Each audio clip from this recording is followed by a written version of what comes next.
പോയി കറളെ അനിയനെ കുറിച്ച് ഞാൻ നേരത്തെ പറഞ്ഞായിരുന്നല്ലേ, ഞാനും അനിയനും ഒത്തൊരുമിച്ച് ഇന്നേ വരാമില്ല, നല്ലോണക്ക് പോയിട്ടില്ല. കാരണം എന്ന് പറഞ്ഞു കഴിഞ്ഞാൽ അവന്റെ രീതി എന്ന് പറഞ്ഞൊരു വേറെയാ. അവനെപ്പോഴും ഭയങ്കര സ്റ്റാൻഡേർഡായിട്ട് നടക്കണം, മറ്റുള്ളവരെ കൊണ്ട് അതും ഇതും പറയിപ്പിക്കരുത് എന്നൊക്കെയുള്ള രീതിയിലാണ് നടക്കുന്നത്.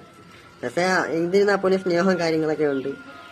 അനിയനെ കാണണമെന്നുണ്ടെങ്കിൽ എന്റെ അക്കൗണ്ടിൽ കയറിയിട്ട് എന്റെ ഹൈലൈറ്റിൽ കയറിയിട്ട് മൈ ബ്ലഡ് എന്നും പറഞ്ഞ് കൊടുത്തിട്ടുണ്ട്. അതിനകത്ത് കയറി നോക്കി എന്റെ അനിയനെ കാണും. പക്ഷെ അവന്റെ അക്കൗണ്ടിൽ കയറി കഴിഞ്ഞാൽ അങ്ങനെ കാണത്തില്ല. കാരണം അവന് ഇഷ്ടമല്ല ഇങ്ങനെ ഇടുന്നത്, ഇങ്ങനെ പറയുന്നത്. എന്തിന് കൂട്ടുകാരന്മാരൊക്കെ, അറിയാത്ത കൂട്ടുകാരന്മാരൊക്കെ വന്നിട്ട് ഇതാരെ ചേട്ടനെന്ന് ചോദിക്കുമ്പോഴത്തെ അവനൊരു ചെറിയ കമ്മലും ഒരുമാതിരി അകൽച്ചയോടൊക്കെ അവൻ പറഞ്ഞത് എന്റെ ചേട്ടനെന്ന്. കാരണം വേറൊന്നും കൊണ്ടല്ല, ഞാനീ കാണിക്കുന്ന കോപ്രായങ്ങളൊന്നും അവന് ഇഷ്ടമല്ല. അവന് എന്താണ്, ഞാനിപ്പോ എന്റെ ഒരു ചെറിയൊരു നേരം പോക്കിന് നമ്മൾ ഇൻസ്റ്റയില് വീഡിയോ ഇടുന്ന പോസ്റ്റ് ചെയ്യുന്നതെല്ലാം കാണുമ്പോഴത്തേക്ക് അത് അവനൊരു കോമാളിത്തരമായിട്ട് തോന്നും. ചിലപ്പോൾ ഈ ചില മൈനസോളുകൾ പറയാറുണ്ടല്ലോ, കോളനി കണ്ണാപ്പി എന്നൊക്കെ പറഞ്ഞു നടക്കുന്ന കുറെ മൈനസോളുകളുണ്ട്.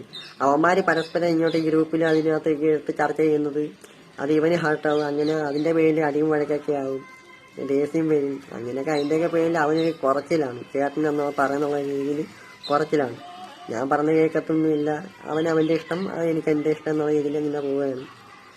പക്ഷെ എന്തിരുന്നാൽ പോലും കൂടെ നിൽക്കും. ഒരു കാര്യം വന്നു കഴിഞ്ഞാൽ അനിയന് ചേട്ടന്റെ കൂടെ നിൽക്കും, ചേട്ടൻ അനിയന്റെ കൂടെ നിൽക്കും.